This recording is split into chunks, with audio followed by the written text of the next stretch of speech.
Thank you very much for being here today. This is almost a closing session on the main theme of the Forum MEDays, 17th edition. And the idea is really to look at fragmentation and polarization, how to define a new equation. And for that, we had plenty of preliminary panels looking at every geographical region in the world, looking at the current state, and what is most relevant for us is the opportunities for the global south, and in particular our region, the African continent, how we can leverage those opportunities based on a wide range of possibilities that are now, for the first time in history, opening up. And I think it's a great opportunity that we have today, and a very, very exhaustive, extensive, and super qualified panel and panelists that will share their view, and we will try to do it in a conversational flow. And I also promised I asked from our panelists if we can keep some questions for you, the audience, and we look forward to them as well. So obviously we started with the various polarization and regional challenges, global confrontation, US, China, and various strategies, the state of multilateralism. And as we can see, you've got the topics of the main powers, you got the topic of middle powers, European Union, regional, global south, emerging regions, and we will see how all that fits together and what is best to address this issue with our eminent panelists. And actually, we have one doctor in the room. And I'd like actually to start with Sir Liam Fox. Okay. Yeah, okay. Maybe it's an optician you need. No. That too, definitely. Sorry, apologies for that.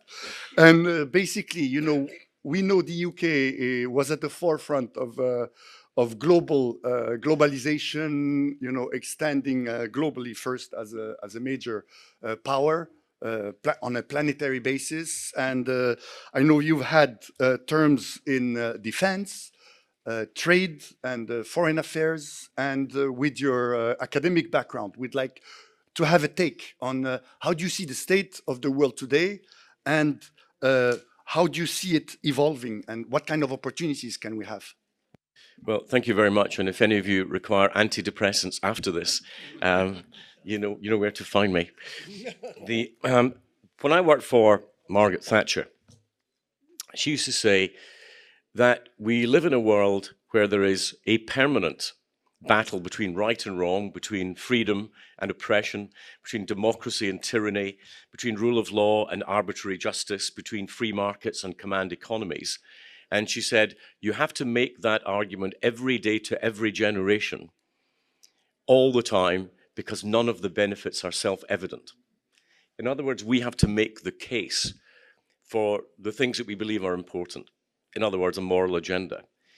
If we take just a couple of those elements, you know, and see where we've gone.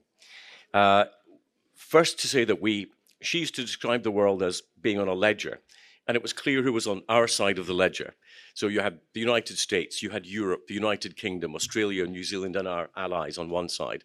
It was clear who was on the other side. Russia, China, I would add North Korea, Venezuela, Iran into that grouping, who are quite opposed to the things that we would believe in. But everybody else in the middle would be drawn to one side or the other, dependent on how much we could offer them in terms of economic well-being and security well-being. And how have we done in recent years? Well, not very well, I would say. We had a very interesting debate yesterday, and I know we'll discuss trade later. But we had an interesting discussion on where that's gone, and the discussion was almost beginning as though trade disruption began with the re-election of Donald Trump, which was, of course, absolute nonsense. Between the end of the financial crisis in 2009 and the beginning of the first quarter of 2020, there was a massive increase in protectionism globally, particularly from the G20. At the third quarter of 2009, only 0.7% of all the imports coming into the G20 were covered by a tariff, a non-tariff barrier, or a technical barrier to trade, 0.7%. Roll that forward to the first quarter of 2020, that had risen to 10.3%. So there was a more than tenfold increase in protectionism across that decade.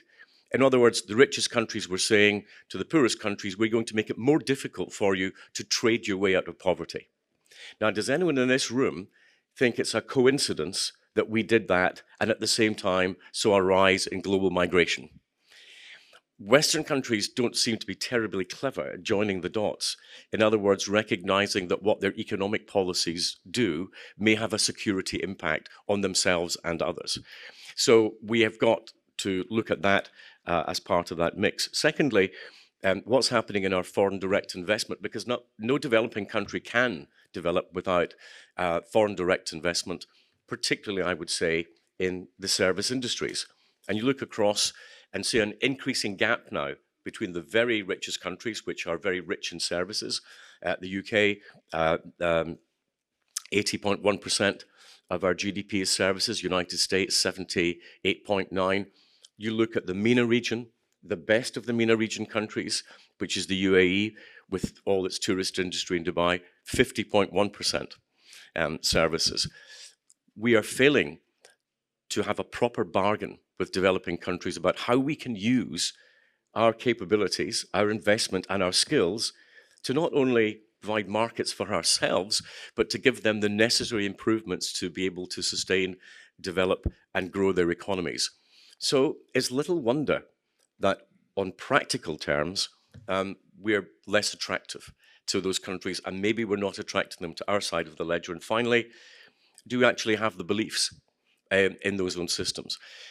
I was speaking to a bunch of Iranian exiles recently, and I said to them, I'm very lucky. I grew up in a country where I was able to be free. I was able to choose my government. I'm able to choose my religion. I was able to choose my occupation. Why? Because they're my birthright. They were also their birthright, but their birthright's been stolen. And we cannot make the moral case for the values that we believe in unless we practice them ourselves, and unless we're willing to proselytize and get out, make the moral case. Someone says, well, I was at a meeting in the Elysee Palace, and someone said to me, I said, why, when we were making in the Cold War the case for all these values of democracy and so on, were we happy to do so, but not more recently? And they said, well, I think we've just got to accept that our values are different. I don't think our values are different. I think our values are better. If we don't believe that our values are better, we don't believe that they are a roadmap to a better world, why would anyone follow us? The biggest problem we face is a lack of moral leadership in the West, a lack of belief in our own systems. And I think that we have a moral duty, those of us who've benefited from all of the things I've just set out, to make sure that they're more widely available to the next generation and right across the world.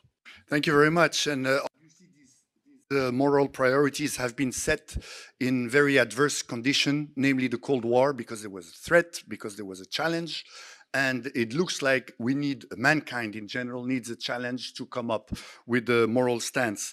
Looking at the trade dimension and the collapse of the trade and the development of various tariffs, I'd like to address Mr. Zoran-Zalewski on precisely WTO and what is left of it and where we're heading in terms of global trade, and how do you see that architecture being reconfigured? Thank you very much. We are now in Morocco, and I remember I was a young diplomat when in 1994 at Marrakesh, final act of Marrakesh, which established the World Trade Organization. And I was diplomat in Geneva in 1995. It was STAR organization.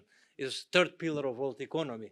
There were a lot of expectations about further liberalization of trade. And I remember the first Director General of WTO, Renato Ruggiero, he mentioned we need to have a multilateral trading system moving together with regional trading system. Regional trading blocks are going to help to the multilateral trading system. But if you look at this last 30 years, what happened? The multilateral trading system is not moving at all.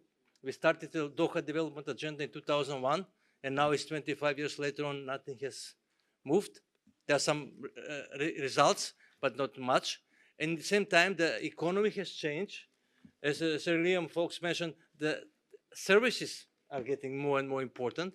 Then we have IT services, the artificial intelligence, all other things are happening, but on a global level, we don't have any new legislation, new multilateral trading agreements to cover those areas. Obviously, we are in crisis in that area. The world responded by creating the regional blocks. So we have Africa free trade area. We have a lot of FAD in European Union and a lot of other free trade areas, which shows that there is appetite for free trade. But we need to go a step further, not just regionally, but on a more comprehensive way globally. Thank you very much. And you mentioned regional. We're obviously in Africa. And our next speaker will be His Excellency Mr. Francis Kasala, former Foreign Minister of Foreign Affairs of the Republic of Malawi. And the idea is looking at Africa, looking at this huge continental body and regional trade, how can those barriers move in your view? Well, thank you so much. We're at a time where we're not sure whether we'll take advantage of the environment, trade environment in the world, or will be pushed up and down by any superpower in that direction. We have seen that of late, even during negotiations are being done on the basis that I'm stronger than you and therefore toe my line. So if you look at that, there are very few African countries that would be able to stand up against the superpowers and champion their own programs, champion their own progress, champion their own vision. It is important that the superpowers, the Western countries, America, are able to come to the table and give a platform where African bodies, African countries are able to speak their mind, represent their people, and be able to champion their visions. So far, I don't see that happening. It is about you don't do it, you end there, you lose everything else, and that is a threat to the unity of Africa. So far, Africa has been working very hard to organize itself, to be one body, to be united under the free trade continental area. We're working as a unit, but where policies are coming in to divide us, most likely they're going to have a very negative impact. But that will lead to disastrous consequences in the future. Europe is facing migration from Africa every day. We have seen that most of the young people in Africa are dying crossing the seas. If we can't improve in Africa, expect that Europe will continue facing these challenges. You will not be able to deal with them because these young people are ready even to sacrifice their own lives because they want to see their future. And therefore, it is important that our colleagues in Europe and America are able to bring us to the table, give us a platform where we can provide our vision and be able to challenge and also defend that vision and take it that what we're saying is what is important for Africa. Thank you very much. So I'd like to hear it from your neighbor from the GCC. Mr. Abdullah Al Ahmed, the floor is yours. What is the current status in the GCC versus this polarization? We know that the GCC banks a lot on its oil export on Asia and China, so there's a shift in balance. Can you enlighten us on what are the opportunities here? Thank you, Mr. Khalid. So first, I would like to take it from a wider view. So the international system is experiencing a profound polarization and fragmentation driven by competing visions of world order, intensifying major powers, rivalries and expanding of the use of economic, military, and multilateral tools to project influence. The debate surrounding the nature of today's international system remains unresolved. In reality, the world is navigating in between an in-between phase.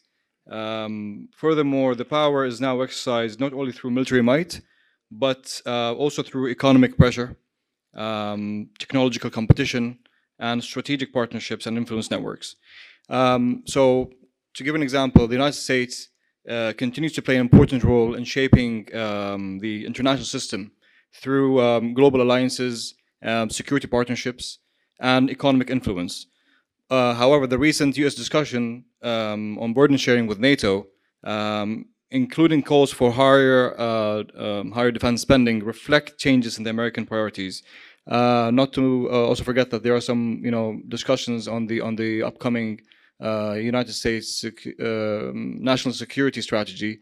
The foreign policy of the United States is going to be focusing more on Latin America. At the same time, multilateral organizations such as BRICS, the Shanghai Cooperation Organization, continues to grow, attracting emerging economies. So BRICS Plus accounts for about 36% of the world GDP, and this is a really a growing number. But when it comes to the GCC, the Arabian Gulf states, the global shift highlights the importance of regional cooperation. The GCC, built on the principle that the security of the GCC is indivisible, remains central to the region's collective security. And this was apparent in the 2024 GCC Regional Security Strategy Vision, which clearly outlines the deeper cooperation and partnership diversification with the rest of the world. Sorry. We just let's bounce on our next speaker. Your neighbor, your closest African neighbor, namely Egypt, and I'd like to hear it from the opportunities that arise actually for our continent vis-à-vis this polarization. Thank you very much. Let me. I'll speak about polarism, but before this, just to follow up on what His Excellency mentioned, we need to remind ourselves that we're all in this together.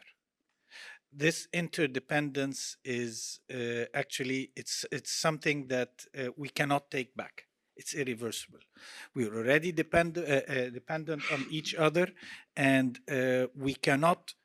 Each one of us cannot find their own way without looking at the others. In other ways, you cannot just, as Sir Liam mentioned, you cannot solve the issue of migration in your own country without taking into consideration development in the other.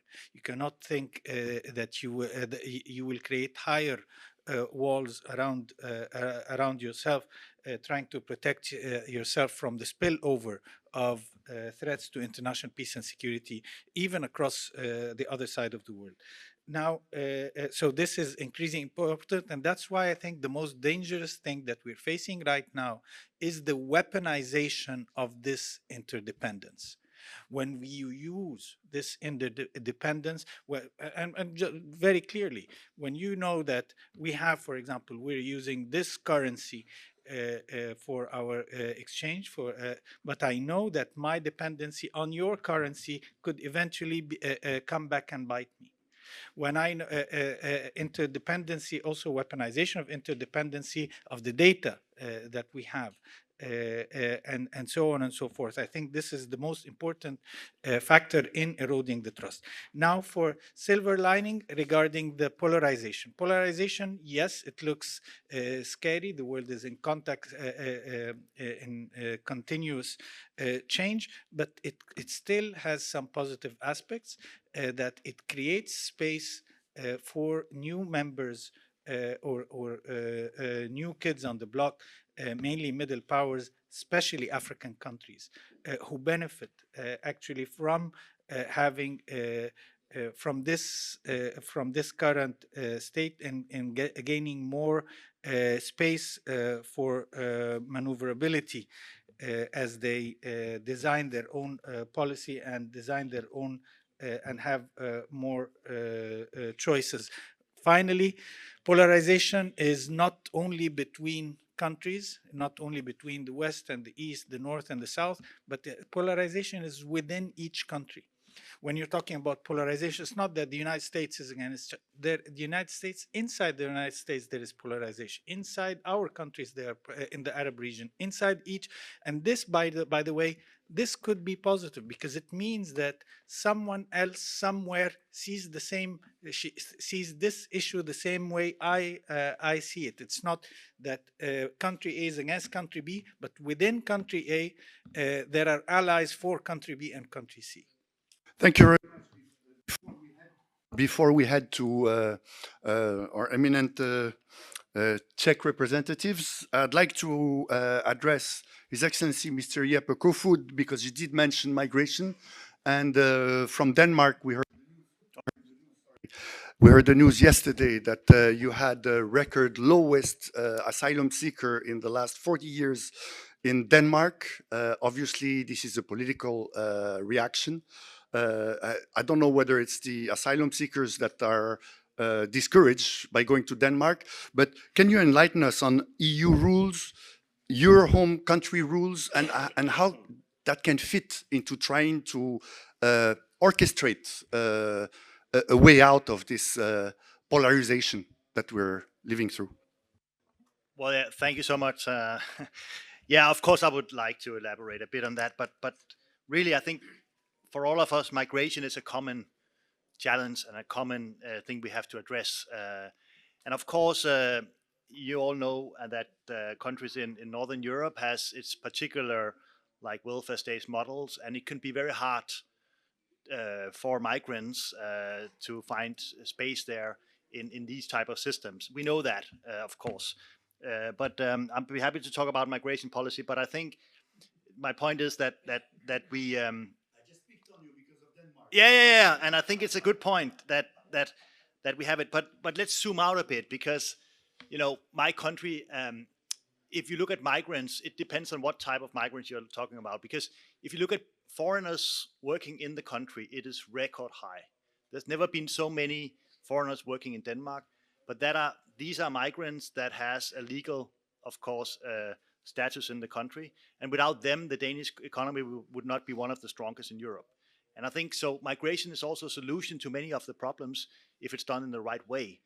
But there's also a negative part of migration, as we all know.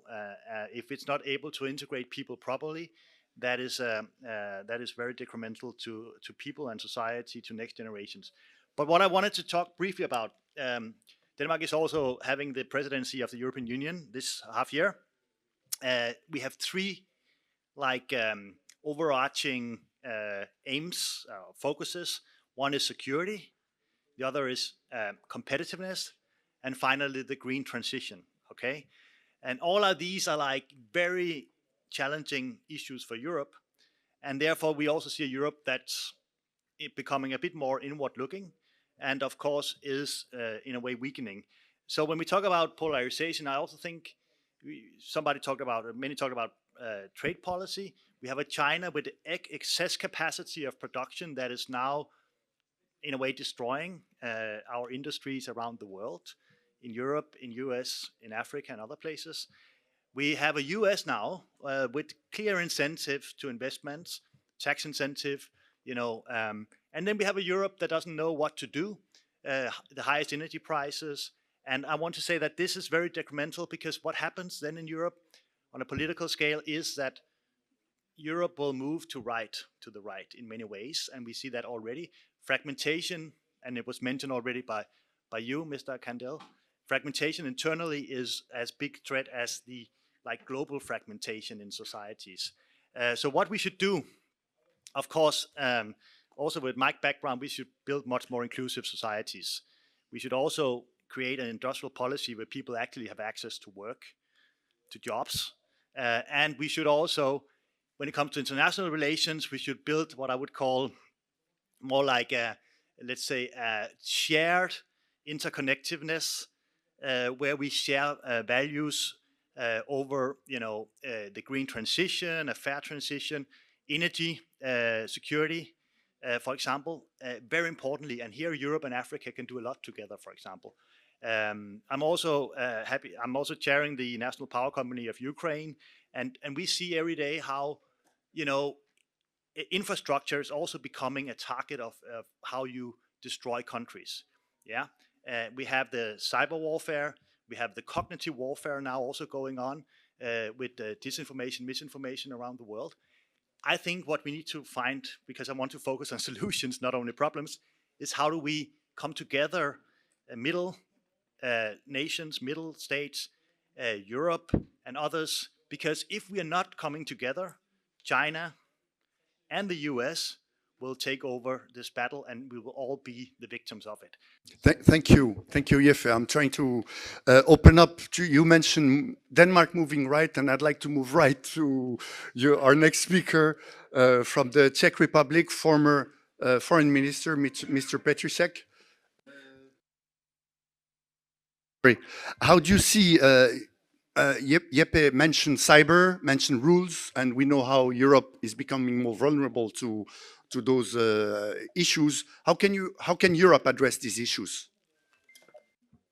So I would pick up probably where His Excellency Abdullah Al-Ahmed started with the fact that the structural competition between US China is changing the global order. And I would like to say that we sometimes overuse the term global order without properly defining what it is.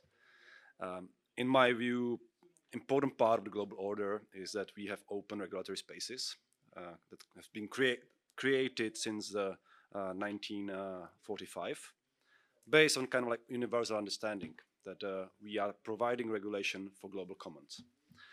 And the topic of our panel and topic of the conference is polarization and fragmentation. And I would like to argue that one of the results of polarization is actually fragmentation of these regulatory spaces.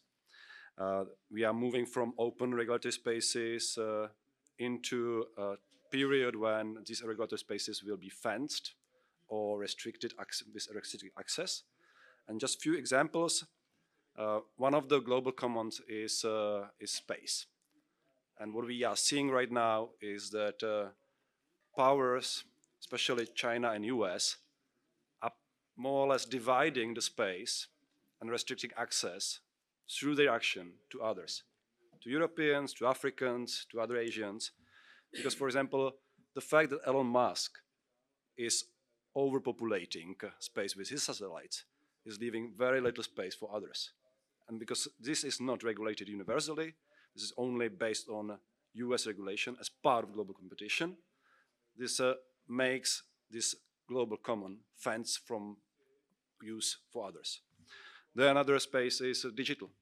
Digital era is now not universal era with rules based on inclusive dialogue of all actors that need to use digital space. It is a fence area where the control of data is very centralized and limited to all. We are again speaking about restricted regulatory space.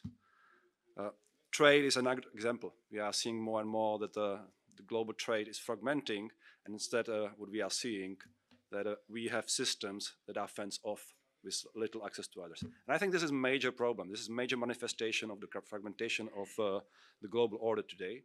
And this is a clear manifestation of polarization of the world system. Thank you.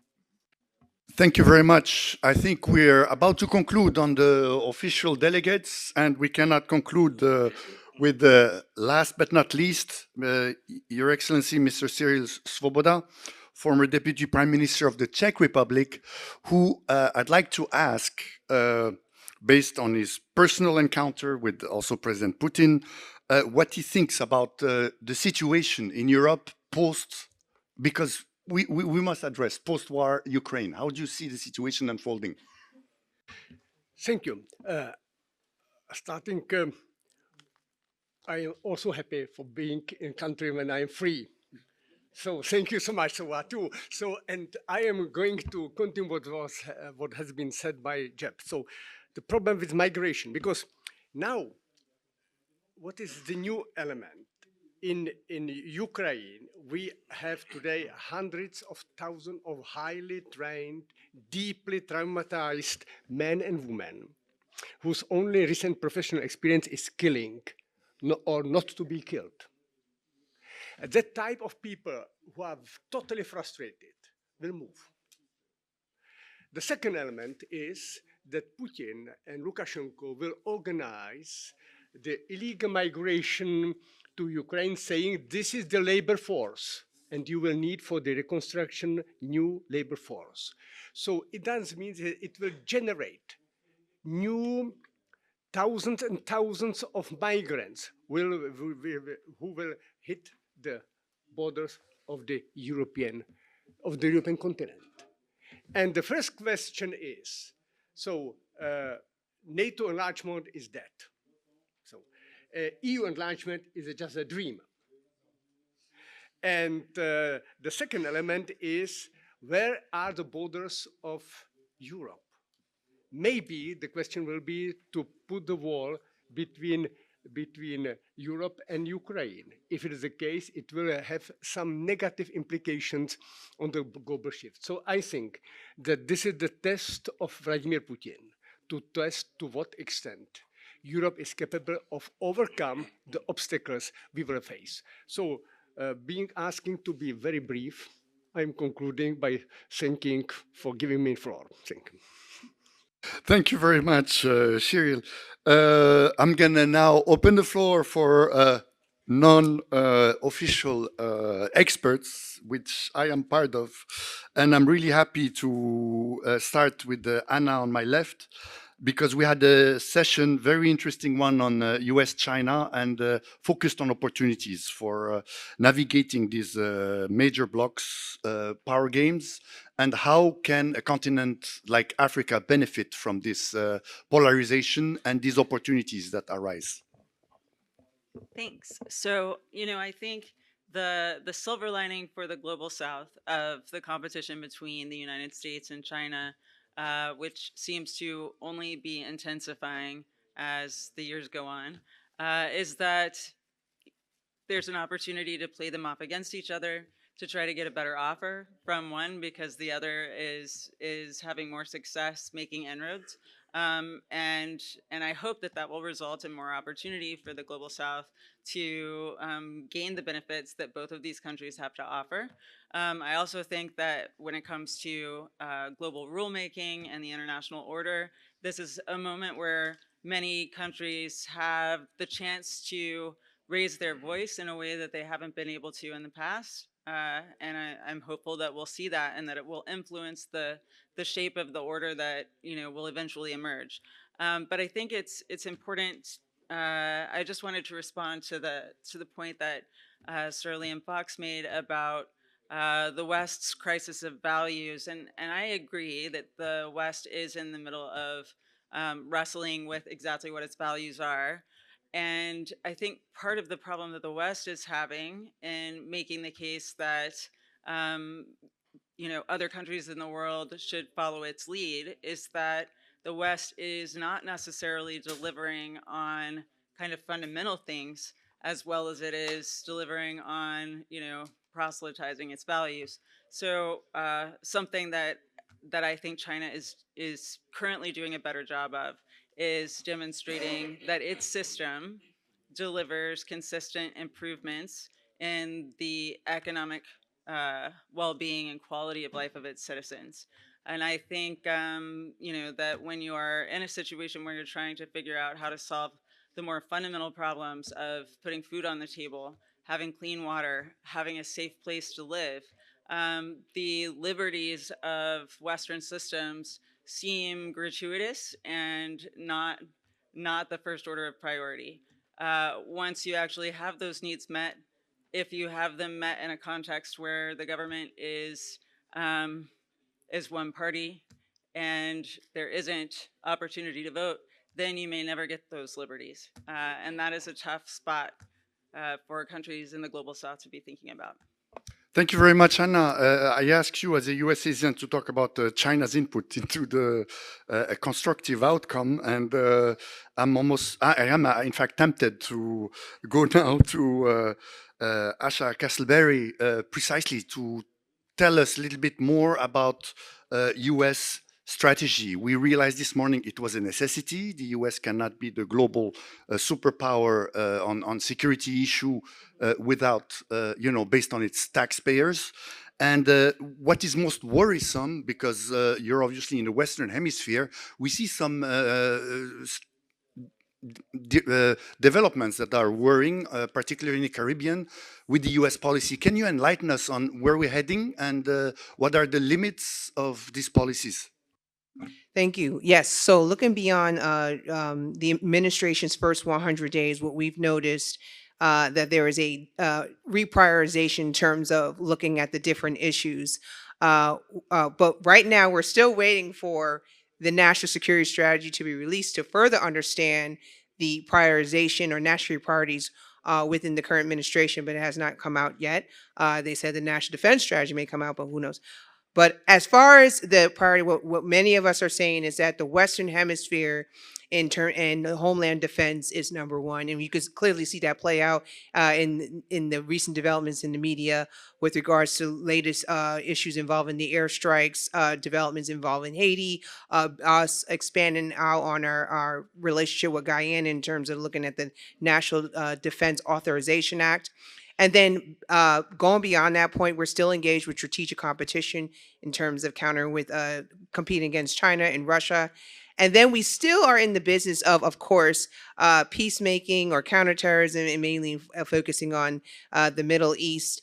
And then, unfortunately, when you get down to the continent, Africa, we're seeing a huge shift from looking at the Biden administration, which we worked on as far as the implementation of the African Leadership Summit, where we're engaging with the region with regards to CT development, trade, investments, critical minerals. Well, under this new administration, you can assume that we're moving away from that. So, so there's just definitely been a change of priorities. Now, addressing the issue involving fragmentation and polarization, I'm gonna look really into the Western Hemisphere, and of course, it has become a polarized issue because many don't really believe in it. Our allies and partners are have been benefiting for the last several decades of the zone of peace in Latin America and in the Caribbean. So to see the buildup, the military buildup, or this gunboat diplomacy happening in the Western Hemisphere is shocking and a new way of looking at the Monroe Doctrine.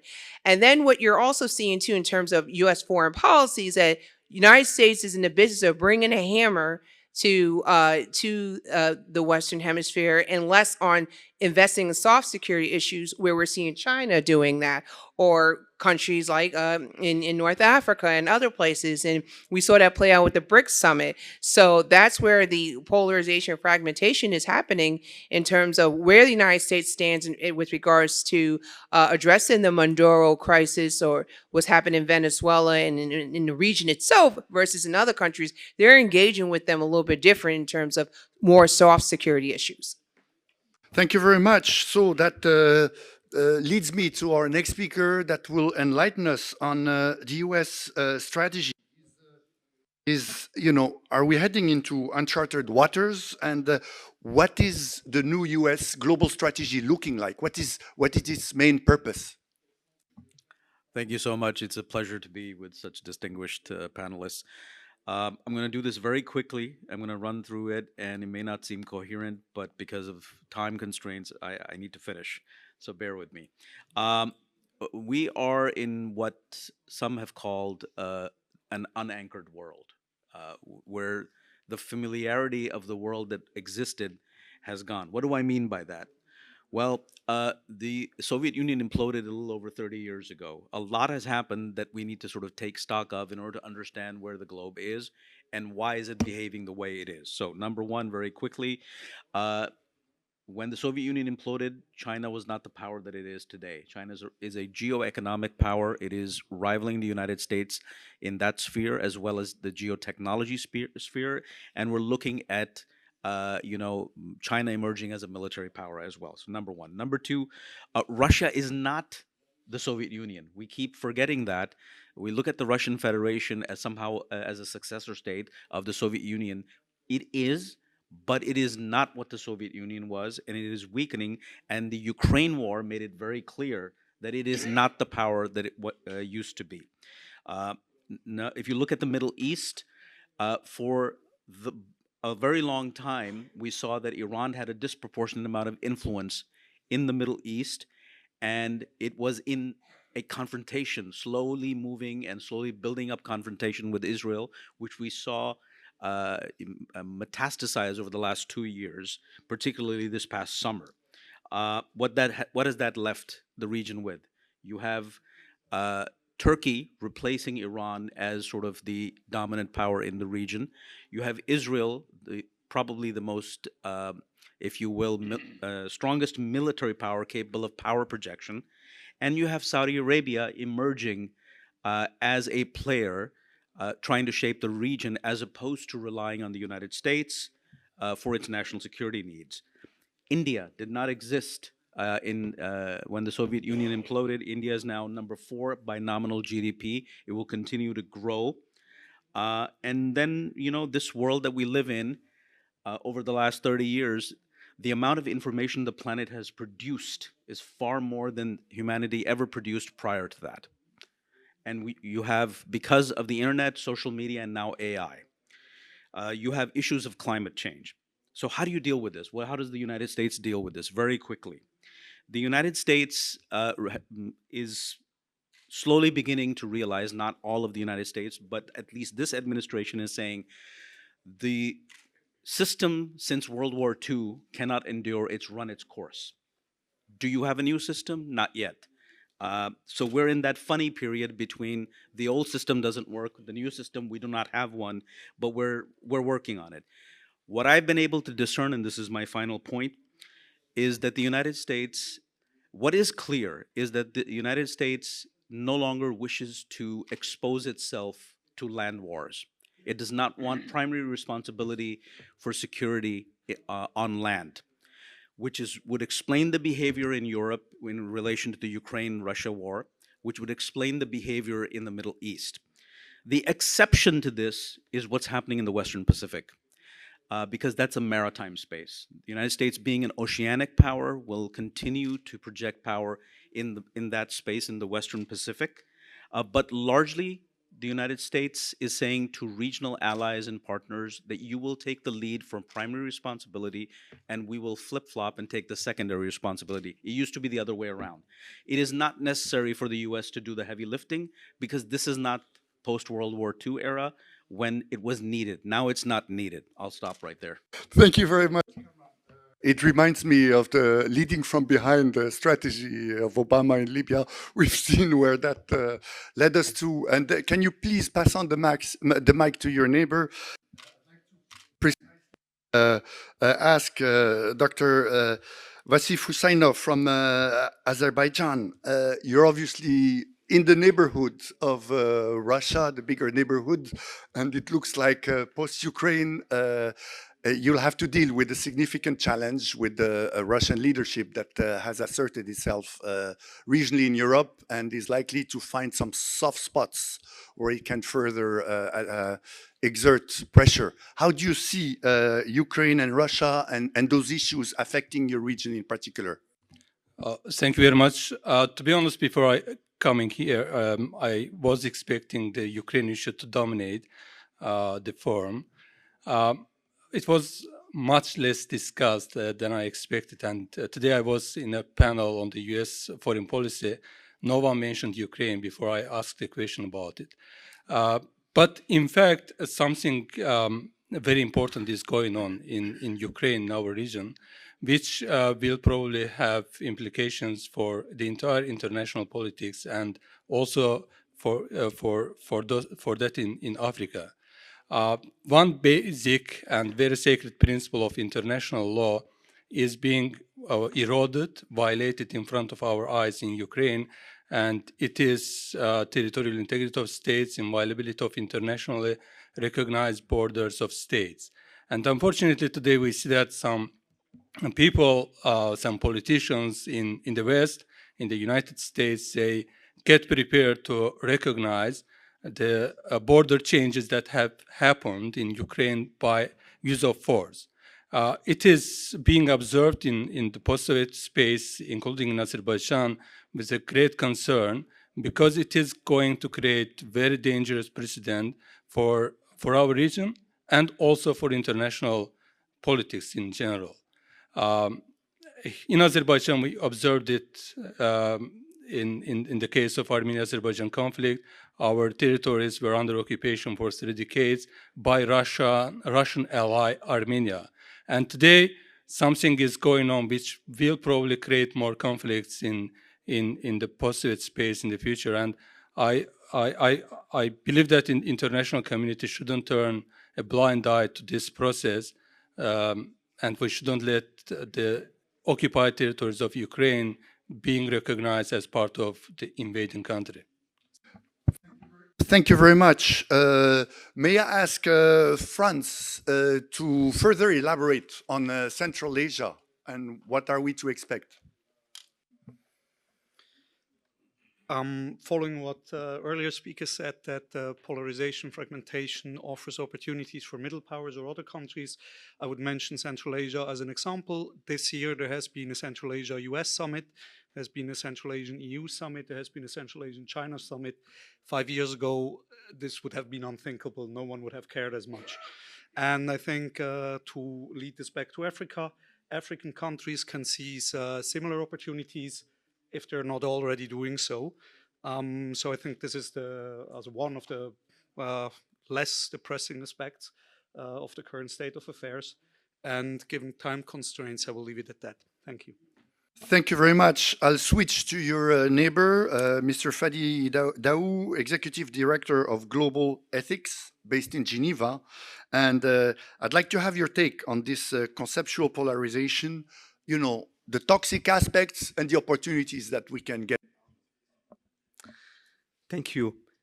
I think polarization is a reflection of a natural phenomenon, which is diversity. Societies are diverse, the world is diverse, and polarization is the fact that there is enough freedom for people to express their choices or to countries to compete on their interests also. So from this perspective, I would say we need polarization. I would be more concerned if we have less polarization. However, there is a threshold. And the threshold is related less to the polarization, but to the instruments of managing polarization, which I call them the 3 Ds. You know, democracy, dialogue, and diplomacy. And the problem is here. In fact, it's not in polarization. The problem is that we witness nowadays in the world a shrinking reality of democracies. We have less dialogue and more polarized narrative. And thirdly, diplomacy is moving to transactional international relations. This is what is the source of the problem, in fact, and not polarization as natural competition between interests, between countries or people within countries.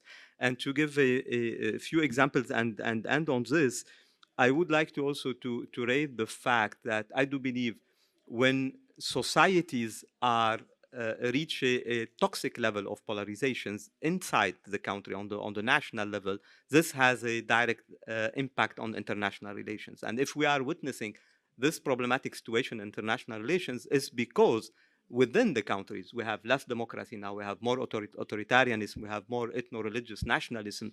In the recent report of the IEP, the Peace Index, peace deteriorated in 84 countries in the world this year.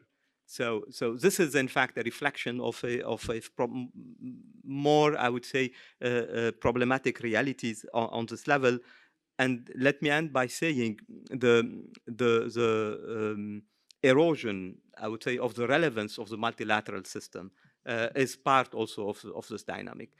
I would end here, but I think we can look at the situation as bringing opportunities, and there are opportunities that we can capitalize on them. I will leave this to another round. Thank you. Thank you. Thank you very much. And as we have reached almost the bottom of how far we can go into polarization and conflicts, I think our next speaker, Paul Diakoviak, is ideally suited to discuss basically dialogue and facilitation in armed conflicts based on your background. And I know you facilitated numerous confidential dialogue processes. How do you see this process, and how can this process be leveraged to bring about a better path towards shared values and being constructive? Thank you. Yes, it wasn't actually mentioned in the note for the session, but I think that one of the big casualties of polarization and fragmentation has been the effective practice of conflict resolution and mediation. And of course, that's an important aspect because it ties directly to stability and cohesion and connectivity, etc. So as some other speakers have said, what worries me the most is this erosion that we see in the system of norms and principles that obviously were built up over some 80 years in the international system. And it was embodied in a multilateral framework that unfortunately is increasingly disrespected, including by some of the major powers. So we see a steady trampling of many of these principles and norms. And some big powers treat them as if they're less relevant when they constrain their narrow self-interests or their exercise of power. And I think that that means that those states that still do believe in these norms and that have benefited from these norms over the decades need to now double down and defend that framework and its principles, because that is what will hold things together in this turbulent era. And we talk a lot about what the US says and what the US does, and about China and about Russia and so on. But frankly, we live in a world of 200 states. And so beside those several big powers, there are also about 190 others that also have agency and have a voice, and that have benefited from, as I said, from these rules, these principles of engagement, from the multilateral framework that gives predictability and sets guardrails for international relations. So I think that this majority of states needs to find ways to sustain the rules-based framework and to help us all ride through this difficult era of uncertainty and dangerous backsliding. It's a similar thing in conflict resolution. The nature of conflict has also changed. Most conflicts are multi-level conflicts. They're not local nor even regional. They become more geopolitical. There are many more proxy conflicts. The geopolitics is back. The multilateral actors are being sidelined from conflict resolution, where they used to play a very central role. So these things are also happening in the practice of conflict resolution. And the good news is that there are other states, the bridge builders, such as Morocco, such as some of the Gulf states, and various others who are stepping up. And of course, the danger is that they work at cross purposes. So I think there needs to be good coordination. And again, those champions of rules and guardrails need to really make their voices heard in this current situation in the world. To build upon the goodwill and some form of multilateral consensus on trying to solve crisis, I'd like to address our next speaker, Mr. Reinhard Uhrig, on the state of how can... Yes, thank you so much. Yes, really very limited perspective from an organization working with legal practitioners, mainly in Africa. I would really suggest that the world is experiencing a transition rather than a permanent fragmentation. Multilateralism is evolving into more flexible forms, but on the practitioner level, existing networks endure and actually remain.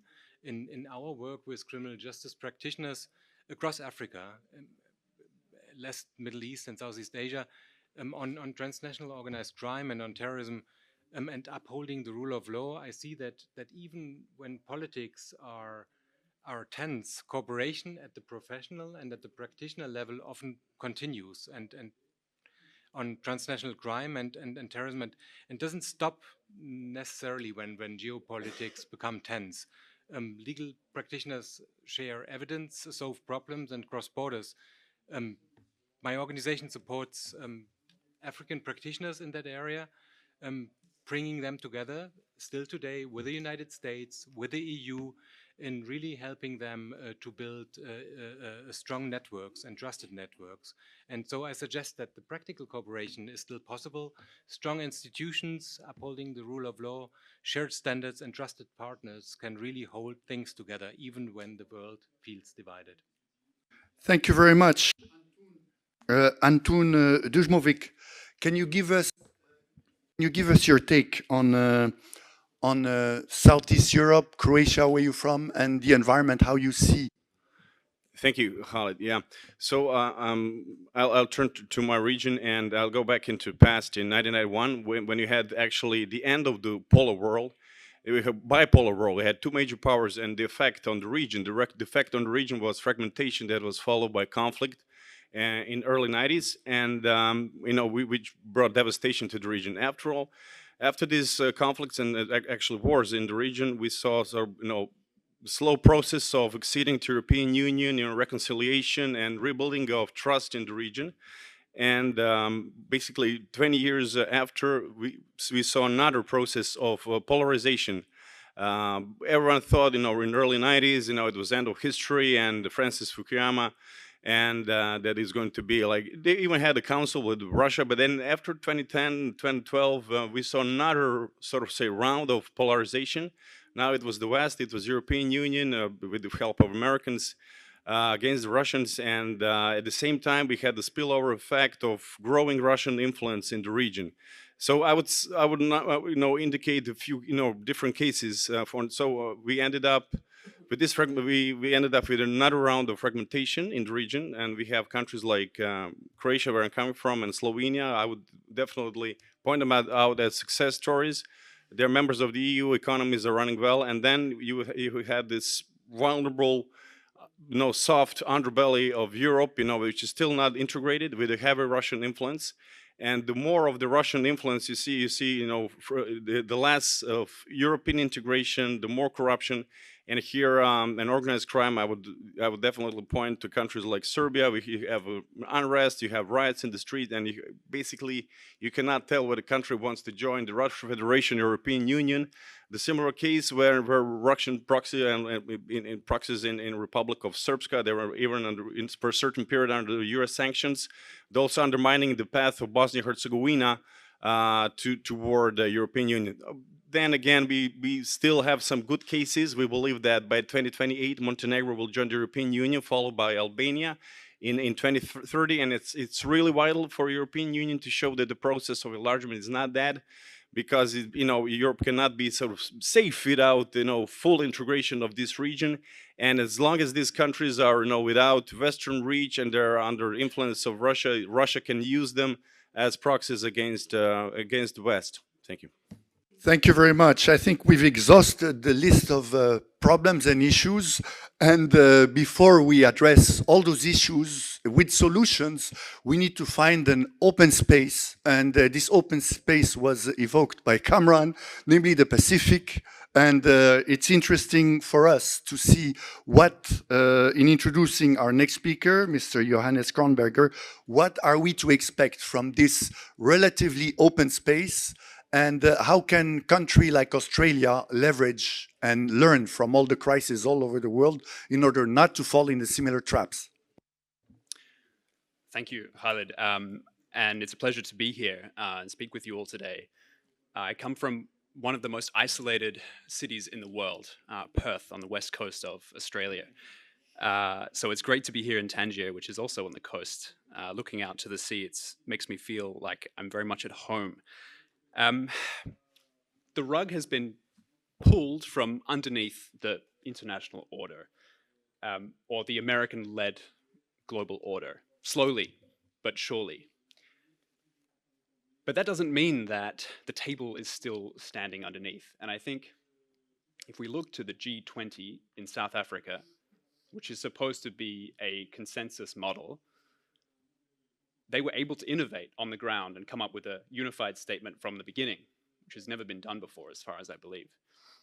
So even though the United States boycotted this event, there was still the will among those still there to come up and say, okay, we'll sign this.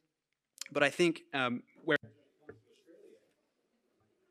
when it comes to Australia, there's space there in the Pacific to work on issue-specific innovations. And that comes down to climate change. It comes down to understanding what the region needs and then coming forward with that. And I think Morocco is doing a great job as well in its region. It's organizing region-specific topics that mean a lot to those countries and those people and those communities. So I think when it comes to Australia, we're also in this unknown world, in the wide open space. But there's room there, there's space, there's strategic space to innovate. And I think the G20 outcome is an example of that. So I think when it comes to multilateralism, is it dying?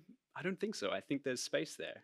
I think everyone is needing to renegotiate their position in this world.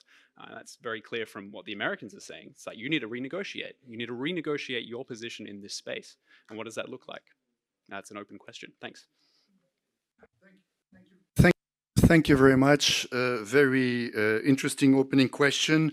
And indeed, we're now in the discussion part of our panel. And those topics that will be raised, I'll ask our speakers to pick up the topics as they come along. And basically, the question is, based on what happened with the G20, how can the Global South leverage this realignment to achieve greater representation in global governance? Who would like to take this opportunity? Kamran, you raised your pen. Thank you, Khaled. Very quickly, I think if the United States is saying that regional actors, allied and partner nations should take the lead, I think that's an opening. I think that's an opening for middle powers, for regional stakeholders to come forth and enhance the existing architecture to where it makes sense for the current, time period that we're living in. Okay, who would like to build on it? I think we need to take into account the perspective of the Global South and African countries at the heart of it. It seems that whatever the topic we're discussing even the topics with the global nature, we're discussing it from the point of view of Western countries. For example, the discussion that we've been having here when it comes to migration, that we are having everywhere when it comes to migration. It is just the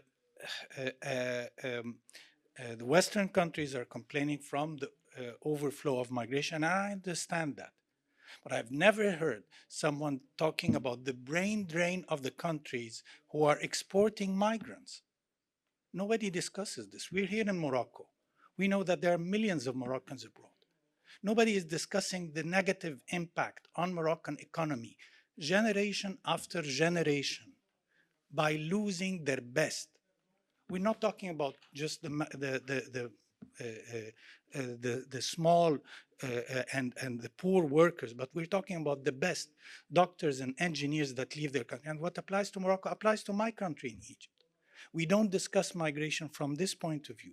So this is just an example that how, even when we're discussing, when we're setting the agenda, we need to take into account the perspective of the South. And here I want to say that this is part of the understanding, otherwise we will be talking past each other, to understand where our country is coming from and it's part of the interdependence that would make this moment worthwhile in shaping the future.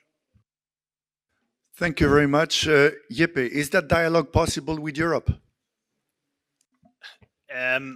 It should be. I think one thing is clear, that this fragmentation and polarization is benefiting authoritarian actors.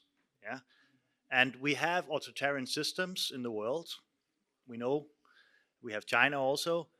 I think my concern is when US is moving in a direction which is more authoritarian than it used to be. I'm just very blunt. Then us who cares about democratic societies, the values, the norms, the rules that was mentioned by many around the table, we have to come together much more. And Europe plays a key role, Africa plays a key role, and I think we should get away in also mentally in our divisions between us. It has its deep historical roots, I understand, and we all know the emotions around it. But we need to understand that if we are not building true connectiveness between Africa and Europe, for example, then we will be destroyed by this fragmentation, and authoritarianism will be prevailing, and the values that solve conflicts, that create stability, also relations between states, will be destroyed. And in Europe at the moment, Ukraine was mentioned, sorry.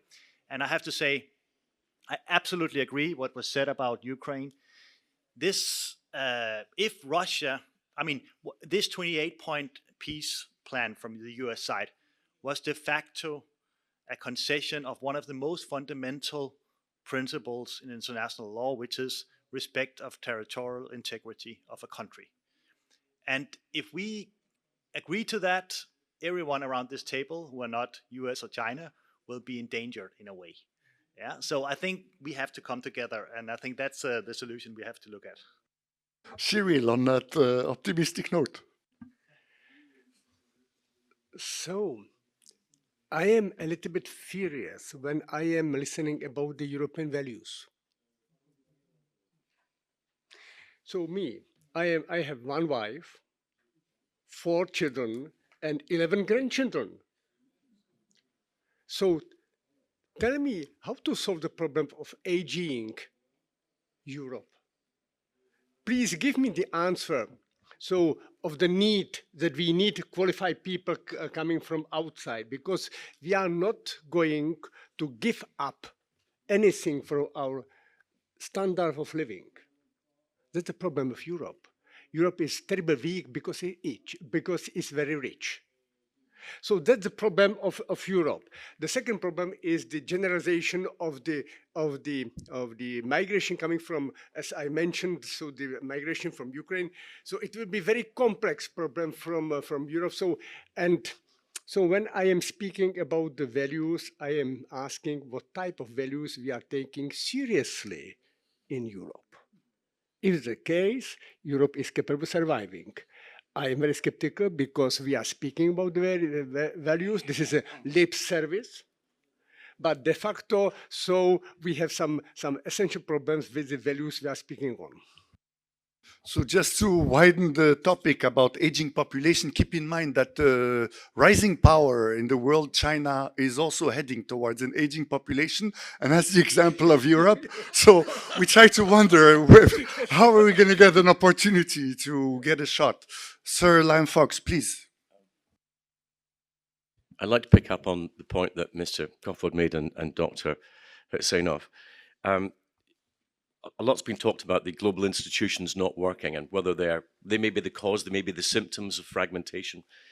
But whatever those institutions are, they require rules to implement them and to be effective. And it seems to me that if there's one question underlying all of this fragmentation issue, it is, do we actually still believe in international law? Do we believe in the rule of law? And if we do, are we willing to defend it? Because if we don't, the alternative is might is right, in which case diplomacy will give way to ultimata, cooperation will give way to self-interest and self-defense. And it comes back, I think the biggest challenge we face is what's happening in Ukraine. Ukraine is not just a conflict, right? This is a direct challenge to international law and values by somebody who shares none of them. And the Putin is the worst combination of KGB ideology and Russian imperial expansionism, all rolled into one. Stalin plus the Orthodox Church, if you like. And it's an issue which it may not seem for Africa as well, because what you've effectively got is a former colonial power reclaiming the rights over one of what it sees as its colonies. This is a dangerous return to a mindset that we thought we had abolished. There is a challenge for everybody in what is happening in Ukraine. If we do not stand up for what we believe to be right, for the rights of the Ukrainians, this is a very slippery slope for everybody else. Thank you very much. If anyone would like to address this issue, I'll have Thomas, I'll have Yes, please go. Thank you, Khaled. I would like to return back to your original question about the Global South's role in the fragmented world, whether it is an opportunity, because it has been mentioned several times that it is an opportunity. And I would just like to say yes and no, because on the one hand, the fact that you have competition between big powers, it can be leveraged by Global South in some cases. At the same time, and here I would like to return to what I said, but the voice of the Global South is not heard in important discussions and important decisions that will determine who will take and keep the technological leadership, who will dominate the spaces that are important for our security, our welfare, for stability of humanity, meaning, for example, climate issues. And look, I think we can work together, and I think that's Europe's weakness that can be turned into strength. We can join and make coalitions with Global South when it comes to international debate, global debate on, for example, rules for global digital space. We are having the same problems in Europe and in Africa when facing China and US and their large digital companies. The same applies to the space. At the moment, we have no say about the rules, how the future of space will be governed. And that's where, and again, only working together and facing those who at the moment, in this fragmented situation, are actually deciding about the rules of the game for the future, can be tackled and forced to discuss it with others. But that's why I'm also skeptical that it's so clear that this is opportunity. It can be also to the detriment of Global South and other partners in the world. So we have no better speaker to address this issue than Asha precisely. Are you going to open the space for the rest of the world? Yes, as a New Yorker, I sure am. I will say though, two implications I do have. When there is chaos, there is opportunities. But another point I want to mention is that what you're going to see in terms of U.S. global leadership that's going to annoy the international system is the back and forth, back and forth, back and forth. Every 4 years, we're restoring, and then the next 4 years is we're relinquishing or beating up on these values and norms. So that's one thing to take into account. And so what you are still going to see from the United States, though, especially during this period, is just a level of resistance, like what we just saw at COP30, where Governor Gavin Newsom came and spoke there. Then you had Jeffrey Sachs, and then when President Trump imposed the global tariffs, you had Governor Wes Moore from Maryland, negotiating with the Japanese on with regards to the tariff issue, and then Denmark and Greenland, you had Congressman Meeks engaging with the delegation there. So you'll see some influential Americans. They're not the president, but them out there resisting the issue involving abandoning our values and norms. And I think it will come back. It's just that the back and forth will be a serious problem. Mm-hmm. Thank you very much. Do not hesitate to give me a sign if you'd like to talk. Please, Paul. Yeah, about the erosion of international law. Agree totally about the dangerous precedent that it sets if this idea of granting territorial concessions to Russia is accepted.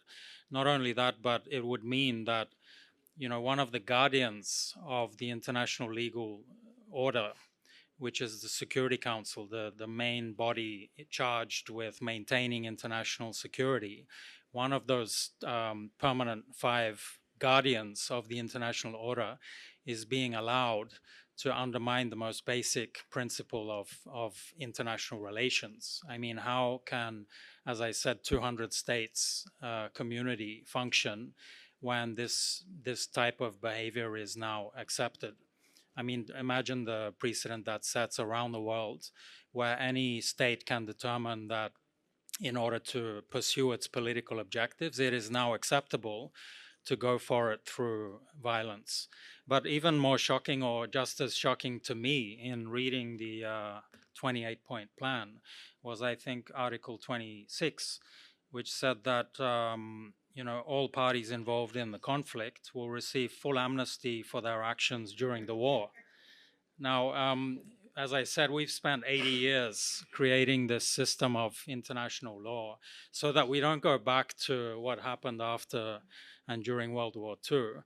And now this is not only tabled, but tabled by who? As a serious proposition that hundreds of thousands of people that have just been killed in the last 4 years have no recourse to or redress for what's happened, just like that. So that worries me almost as much as the territorial concessions. Thank you very much. Thank you very much, Paul. One must admit, this is not a precedent. It happened before. We saw the Gulf War, second Gulf War, with the United States going against the UN Security Resolution Council and engage in what turned out to be a disastrous engagement in Iraq. And I guess with the hindsight that we have from Iraq, we all wish that a similar action from the Putin regime will result perhaps in the same outcome. We don't know yet. The jury is still out. We'll have Cheryl, and then you go ahead, Cheryl. Khalid, you said what I wanted to say. So I am to protect the Security Council. This is the only solution. If you think how to reform the Security Council, I think that every possible scenario is impossible. Possible is impossible. So please, thank you for existence of the Security Council because of, despite all the problems we are facing. So this is just one comment. So I am defender of the Security Council. Thank you. I would have liked to conclude with a positive note, but unfortunately, it is not possible in the sense that erosion of international law, it was something started, if we take post-Soviet space, a post-Soviet period, it started in the very beginning of the post-Soviet period when the territories of Azerbaijan were occupied, and at that time, international community turned a blind eye to that fact.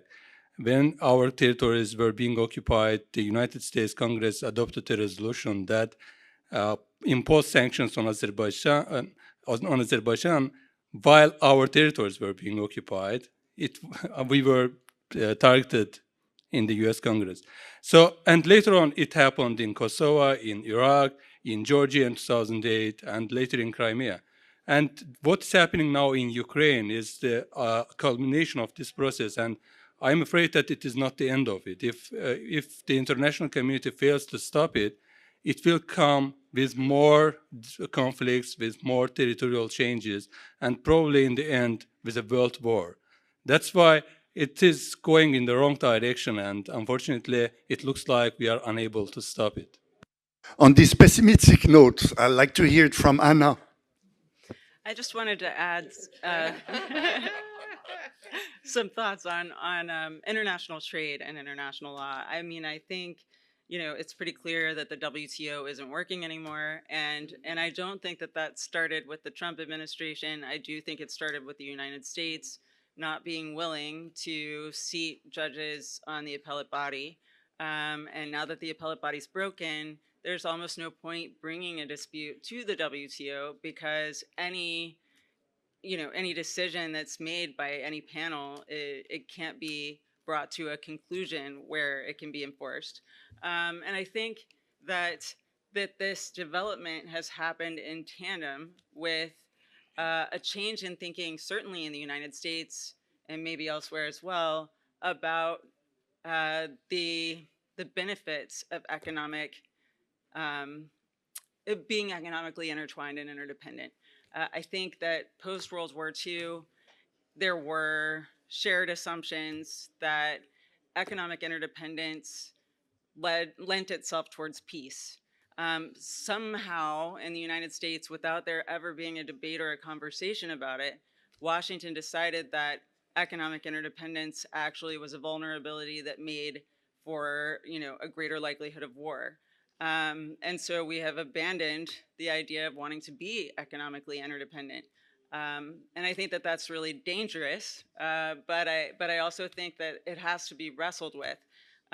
what kind of economic interdependence works and what kind doesn't. And I imagine that a lot of people here who represent countries that that are not great powers have felt like economic interdependence never worked, that it was just always a situation of bigger countries taking advantage of smaller ones. So, you know, as long as we're rebuilding, it would be useful, I think, for the international community to be talking about that. Thank you very much. Before Fadi, Liam. Just on that point of the WTO, there's another complication in there. When the WTO succeeded the GATT, decisions were supposed to be taken on the basis of consensus. But somewhere along the way, that consensus mutated into unanimity, which meant that anybody had a veto and no organization of that size can work. I also think it's an outdated institution in that it needs to be the World Trade and Investment Organization, because you cannot get improvements in trade without proper coordination of investment, particularly into the South. And there is a tremendous opportunity, in fact, if some countries, particularly I have to say in Africa, stop seeing foreign direct investment as a Trojan horse for what they regard as G7 economic values.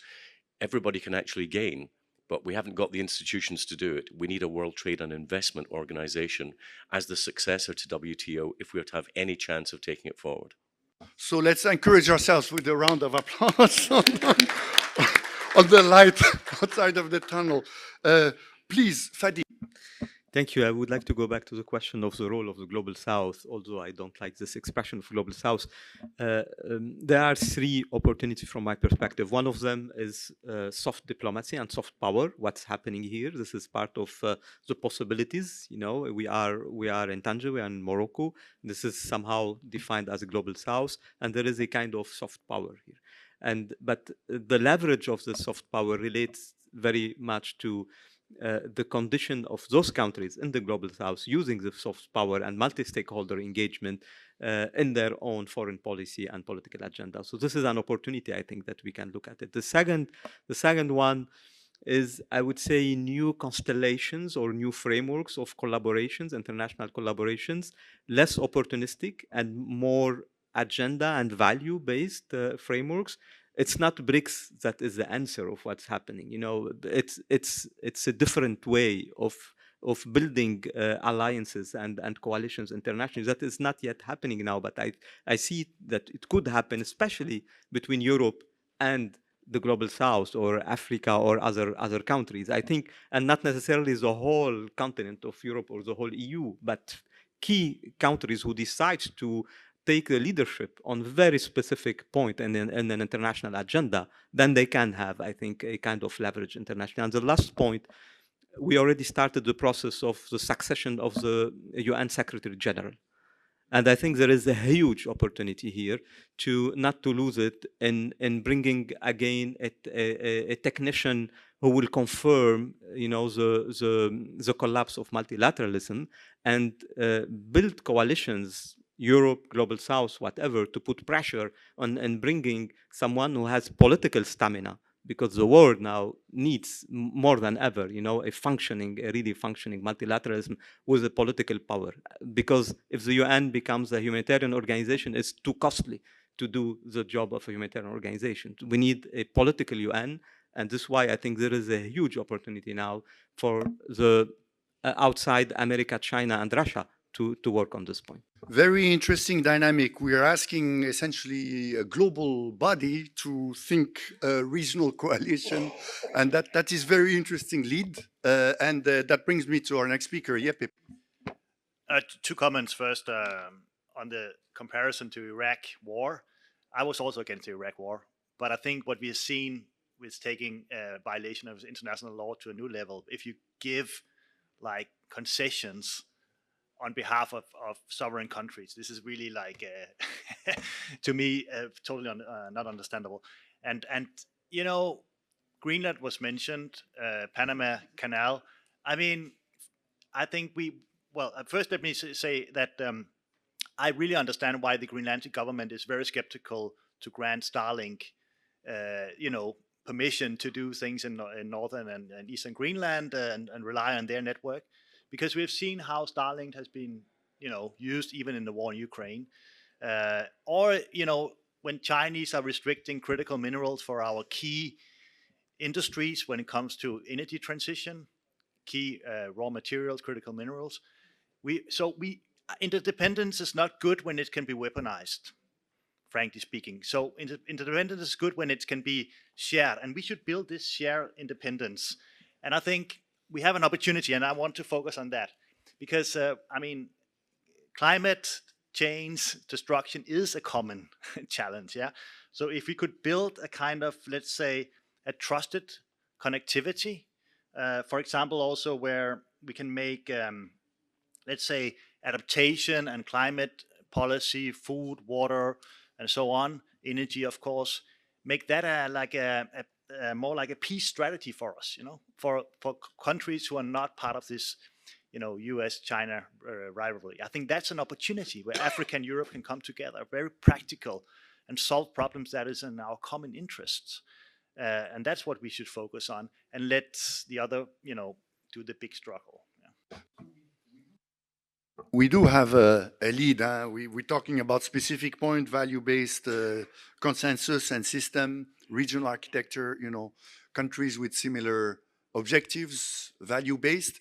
I think we have reached a point where after Cameron, did you raise your hand? Yeah, just to make sure. So this may sound pessimistic. It's not. It's actually, I'm just trying to describe something based on everything that I've heard, and I'm offering something of pessimism. It's not fully optimism, but you will understand. I think we make a mistake that when we look collectively, I'm talking about the world as a whole, and I'm myself included in it. When we assume that the past 80 years is some sort of a norm for a future template, it's not the norm. It was what it was. And so what is happening now in the last 30 years that I went through in my initial remarks is a stress and strain on that system. It is a stress test that that system, unfortunately, is not able to solve. So where does that leave us? That leaves us with only one option, which is to evolve, which is to move beyond the current system. Right now, it seems like the whole world, and you see the same sentiments being expressed, and they are justifiable.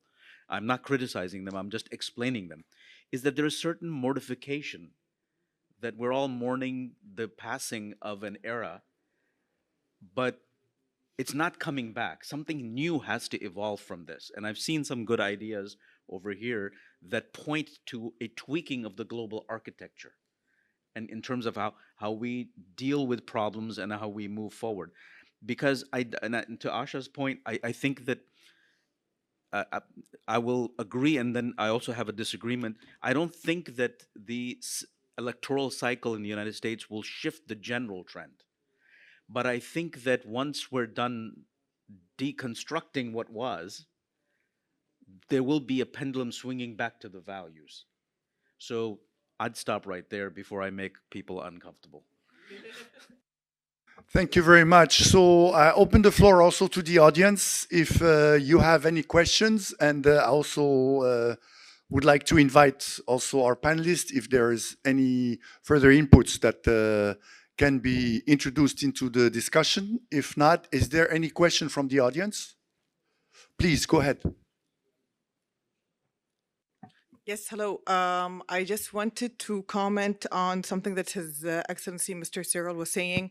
He's a great advocate of the UNSC, the Security Council, which is great. I know of its importance. Just to be a devil's advocate, there is a percentage that I have here that there is less than 30% of conflict-related resolutions in 2024 that were adopted unanimously in the United Security Council, the United Nations Security Council. So for us as the youth, or for us just seeing these facts and percentages, how do we still see the importance of the United Nations Security Council and its effectiveness? Good question, thank you. So you can give me a list of the resolutions which are which have not been adopted by the Security Council. Maybe the same race we would have if there's a case of the General Assembly. So this is not the question of the institution, but we need an effective body inside the global organization. And we can say it is unfair to European countries, non-country from Africa, Latin America is not represented, Australia is not represented. So we can see so many problems, but please give me the advice. So what will be the criterion for definition of the new Security Council? Number of inhabitants, GDP, or nuclear weapons, or what? So the color of skin? So it was the result of the Second World War. But fortunately, there are very important countries inside. So, and when I am re-seeing the problem from the different angles, how to reform Security Council, my answer is I am happy for not reforming this body. And of course, sorry for saying that from my perspective of the Czech Republic, I am happy because 2 European countries are inside. Yes, thank you. Thank you very much from the African continent that is not represented at all in this body. It's good to hear. So indeed, we all want a place in the sun, and please. Just a very quick comment on the question of the Security Council. I think there are 2 things to reform when we're talking about reform. Reform includes the configuration of the council on one hand, but most importantly, it includes the working methods. It's not just about expanding it to make it look like it's representative of the whole world, but the working methods have to change. In another life, I used to be the political coordinator of Egypt in the Security Council. And I remember one of the things that was shocking for me to understand that the pen holders at that time, the vast majority of the resolutions, the pen holder was not one of the P5, but the P3. No matter it's taking place in Africa or in the Middle East or elsewhere. It was 3 countries who were holding, if I remember correctly, we had 42 pens, 39 of them were held by the P3. So I think the working methods need to be revisited as much as, of course, the representation, or mainly African representation, but also the working methods is important. Just as a follow-up for those who are not aware, who is the P3? The P3, the US, France, and the UK. Anna, you're a member of the P3. So you can... I just wanted to respond, and in some ways, I am pandering to the youth of the world. But you know, I think that it's pretty clear that our collective definition of what security is needs to be revisited. We have a devolving idea of what constitutes security and what doesn't.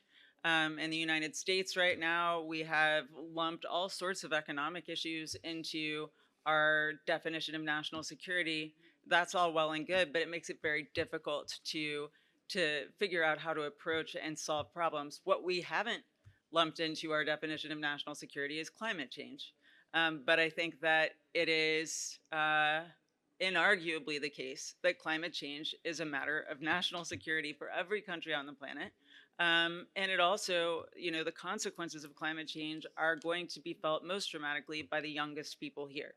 And so the fact that we don't have young people at the table addressing this issue and addressing it as a matter of security is ridiculous. So I would say that, you know, whatever we're trying to develop with a revised international system needs to have more room for the voices of younger generation, and certainly needs to have room to center climate change.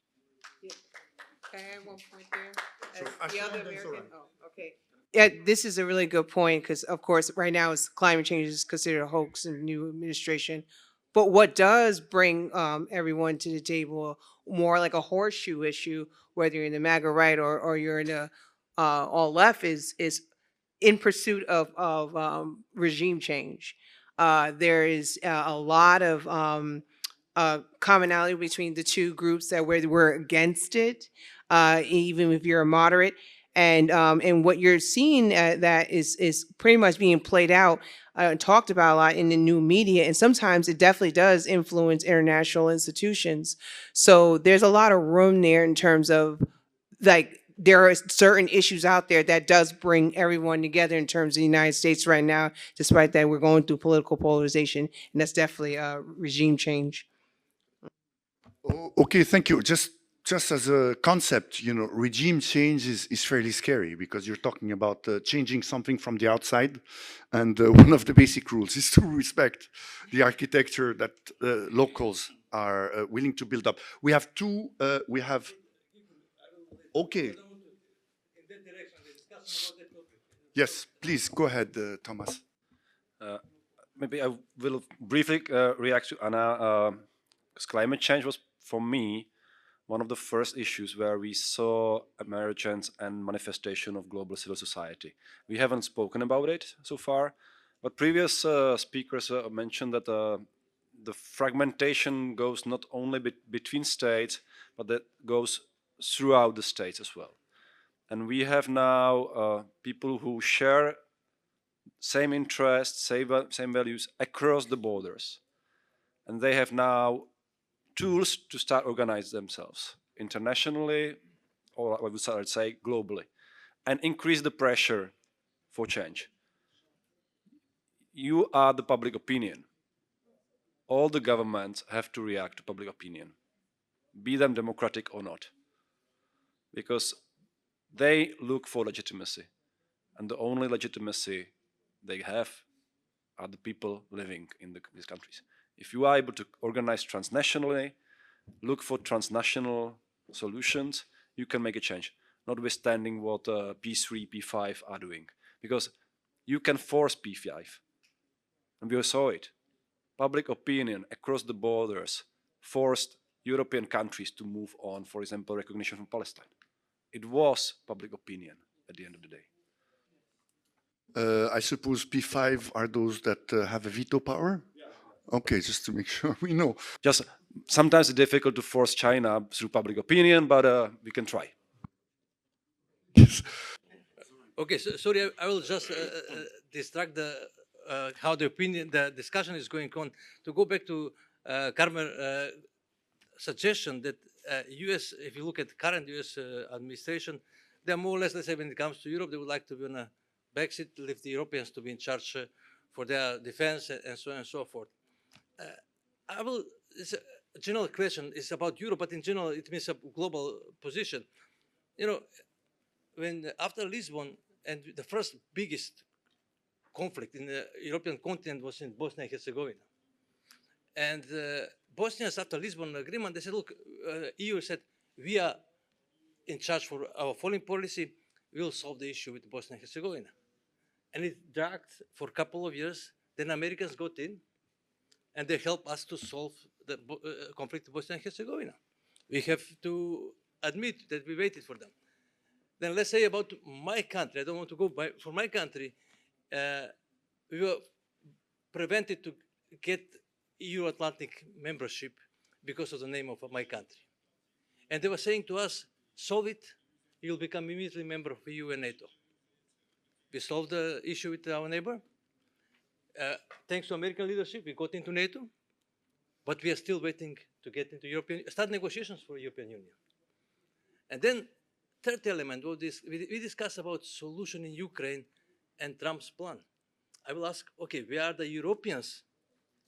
How they were involved in order to find some solution? I don't know the solution, the process, but we need to think about processes. Same goes for how we can reform WTO. We discuss about trade issues, investment issues. We are not just facing the different geopolitics, but also the processes we need to redefine them. Yeah, it's really tough. I mean, taking the case of the war in Bosnia and leading from behind, I think in that case, I think the US was waiting from behind and then leading from the front when it was needed. And that's also characteristic of military operations. Obviously, it changes completely the dynamic. And so that is an interesting balance that you have in trying to solve crisis before they reach military solution, I mean, military dimension. And with that, who would like to ask a question? Please go ahead. Thank you. My name's Ali. I'm a student, and my question is to Sir Liam Fox directly. So at first, we were talking about Western values and morals and how they can lead the global South, but sometimes the global South's values oppose the West's. So now that the world is not as stable as it used to be, can we expect some concessions, some compromise, and some dialogue, or is it still going to be the same back and forth that we've had for a long time? Thank you. Well, it's a good question, but there are some immutables, particularly when it comes to global economics. And let me put it this way. We know in the United Kingdom, we're the third biggest repository for foreign direct investment in the world, third biggest stock. And it's not because, you know, we're lovely people and we have nice weather. We know the reasons why money will go in investment. First of all, you will not get improvements and investment unless you get that money there. But we know that it's got to do with rule of law, and that rule of law means not corruption. It means that it's predictable. It is transparent. It means that the systems of labor law and flexibility of the labor market is there. It means that there's stability in the regulatory framework. It means there's permissibility in the taxation system, access to tech, protection of IP, access to collaboration with higher education. Now, that's not to say that you can apply a single recipe to the developing countries. All of them will require different approaches dependent on their culture, their economic status, and their political systems. But on the other hand, you cannot say we're going to exempt ourselves from the rules because we want to. And so there needs to be a bit of give and take. There needs to be, on the application of inward investment, countries who are providing that investment need to be willing to recognize the different cultural and political and social restrictions on them, but also the countries who are receiving it need to accept that they cannot pick and choose and get the same outcomes. So that's why I think we need a new global institution which is able to provide more bespoke answers to those investment requirements, but within a framework that doesn't say you are excused making these social changes just because of where you exist in the world. So very interesting dimension on why the UK is hosting the third of the world's investments. And I'd like to go back to what's been said before by Cameron. Basically, the past is not a template. The world needs to evolve. And the discussion about leading from behind or waiting from behind and going to the front. It looks like the US is essentially challenging the world and say, you know what? We're no longer going to get involved. Wait and see. How do you see that approach by saying we're no longer the global cop? Why don't you handle the crisis, knowing that they always have the options to jump in? What is the margin of opportunity in that attitude? I'm glad you asked that question because I was going to raise my hand to bring it up if you hadn't. The answer is they don't know. The United States does not know because here is the conundrum. It is theoretically and intuitively sound to say we want to switch places with our regional allies and partners. But in order to operationalize that new envisioned system, there are wars that need to be brought to an end. And they can only be brought to an end, right, by His Excellency Mr. Jafsky gave the example of his country. It was very accurate. Everyone is looking to the United States to bring an end to the war to the Ukraine. The same thing in the Middle East. And you can go down the list and how to deal with China. The Australians and the Japanese are all Philippines are looking at the United States. It seems to me that at least this administration is saying, let's bring an end to these wars, and then we can get to the point where we pass on this responsibility. If we are thinking of a sequence, that is how I see the sequence. At least that's how it makes sense to me. Will it happen that way is a different story. So yes, the US is saying we're trading places. We're not going into isolation. See, much of the language that we are used to when we describe things is so politicized, so ideological, that we miss what is going on. I don't think isolationism is a cute term. I mean, but I don't think it really explains much. I don't think the United States is going into an isolation. It's reducing exposure because there's angst, as Asha said, it's not just about regime change.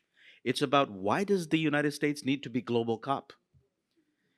And this is on the left. The voter of Bernie Sanders says the same thing, and the voter from the MAGA base also says the same thing. So the politicians are responding to this, and their job is to come up with a system that reflects the will of the people. This has implications for the entire world. And so it's, yes, the US will always be there to jump in if needed, but they want to reduce the number of times that they have to jump in. I guess that's the answer to your question. So I think that we are now repeating the history because it was a Nixon administration which expelled Chiang Kai-shek from Security Council. It was Nixon, UN, of course, UN and Security Council, of course, and it was Nixon who created the new relations with China and who was trying to find a balance between the superpowers, Soviet Union, China, and the United States.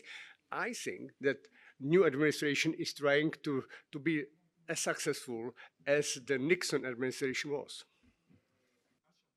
Yes, just real quick, I totally agree with both recent speakers, but I would say this, what's driving is the protection of resources as far as looking at our federal spending.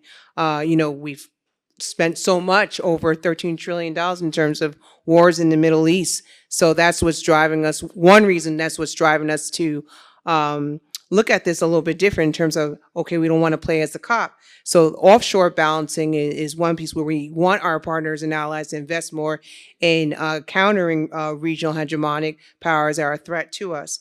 But I think what's also going to further shape moving forward our interest of, we don't really want to be a cop anymore like that, is the affordability crisis.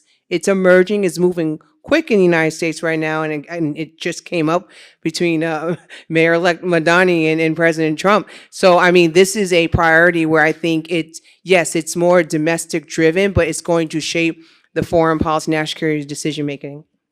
A very interesting dynamic from the domestic perspective of the United States. Obviously, we are in a global agenda. And the question is, this wait and see, and let's try to solve the crisis one by one, and then we pass on the buck. Will the rest of the world accept, actually, this approach? And this is directed to you, Cameron. No, it won't, because, let me just place it in the context of Europe. Look, let's be honest, NATO worked because the United States was leading it for the longest time. The two institutions of SHAPE and SECURE are led by the United States. I'm sorry if I'm... and I didn't mean it pejoratively. I'm just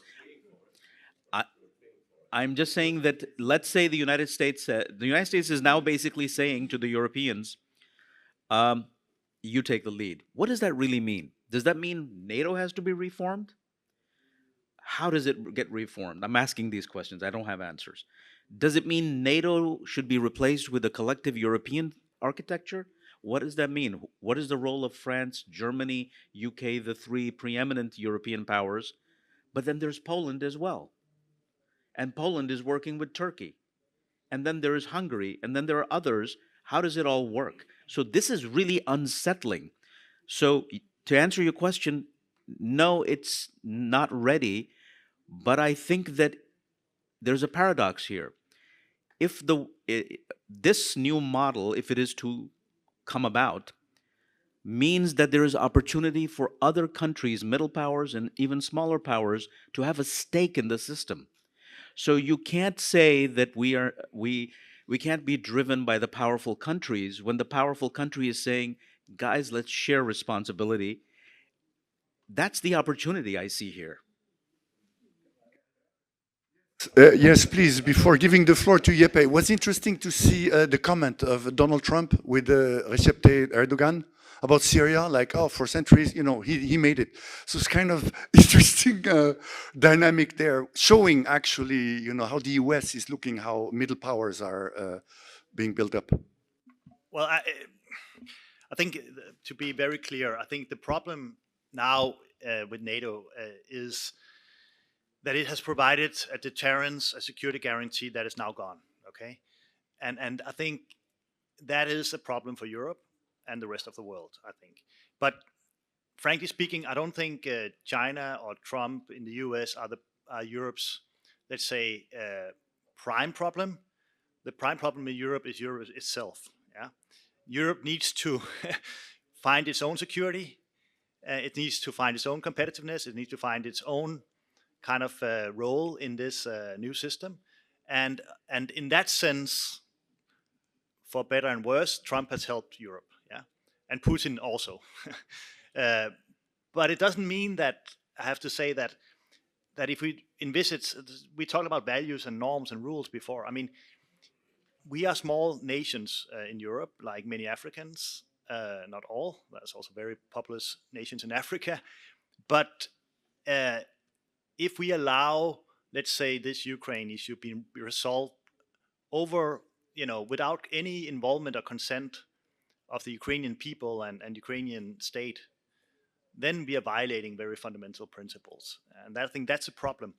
So in international relations in Europe, if we do not recognize the sovereignty of the people anymore, then we are losing a fundamental value. And it also goes for Africa. If we start going back to a world where this is the order, then we can make peace anywhere. I mean, take Second World War. We could have made peace with Hitler if we just have accepted the system that he wants to impose us. But but let's face it, Jeppe, it's a carrot and stick. The US says, take more responsibility for your defense. We're not subsidizing your defense.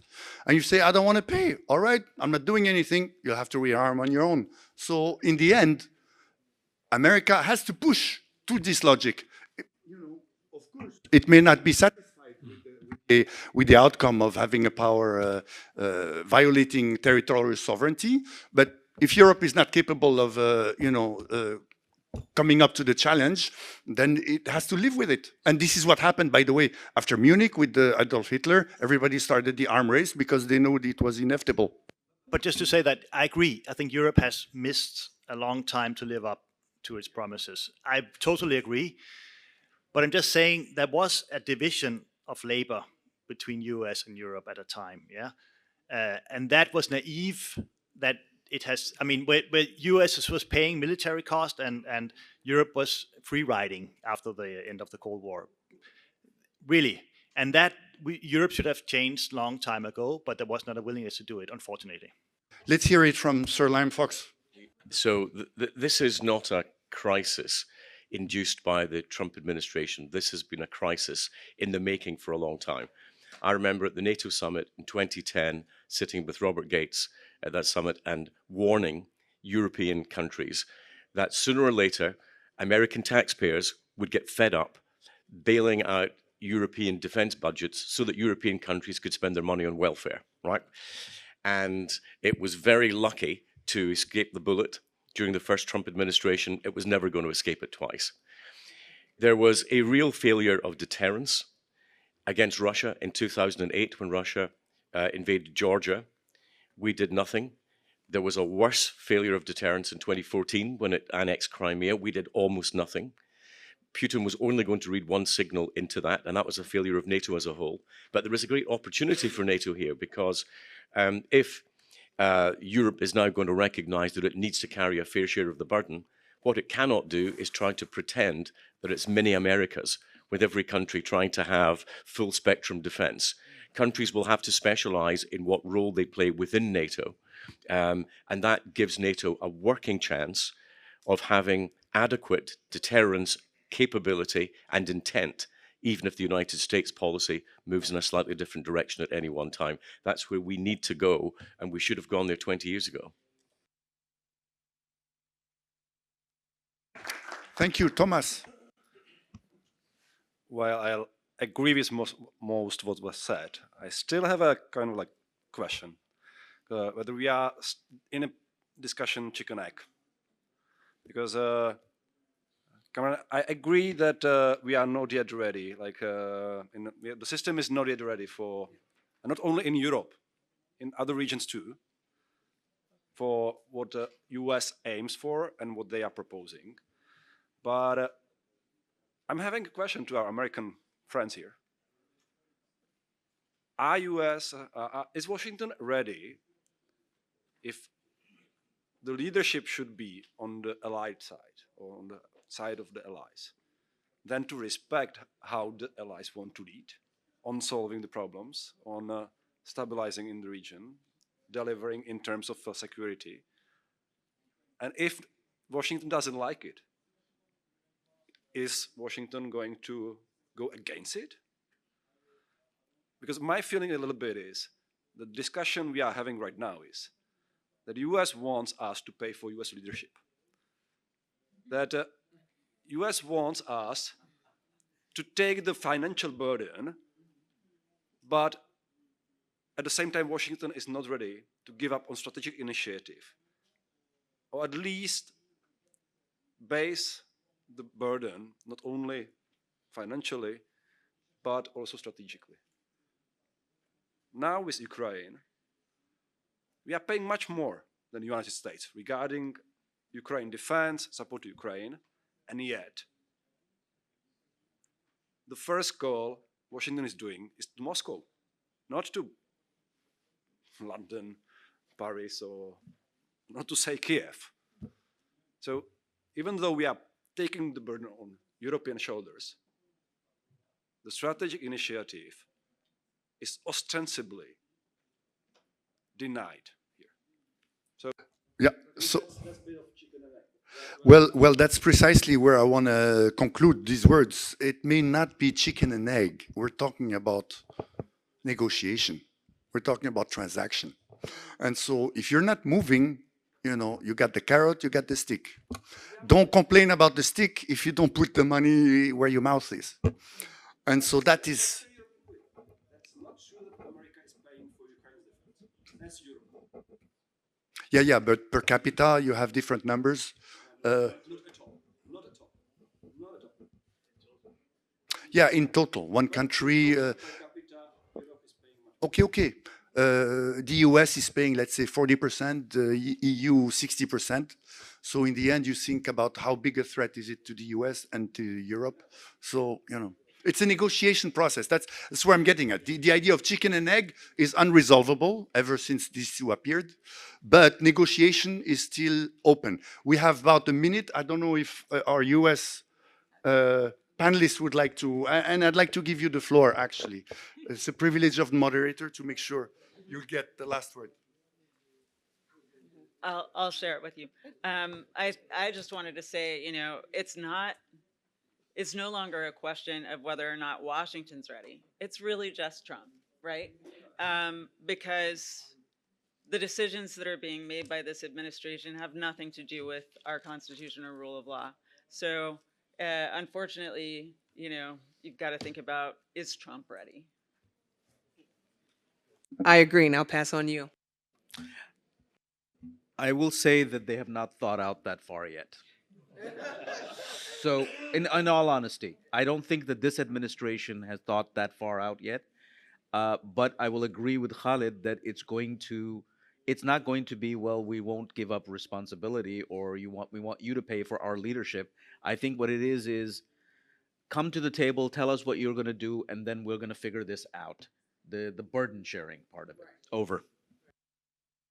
All right, with these concluding words, I'd like to thank you all very much, in particular our panelists, with a big round of applause. And I hope we had a light of optimism in this critical phase. And I look forward to see you next year as well. Take good care. We'll have a group photo for the panel.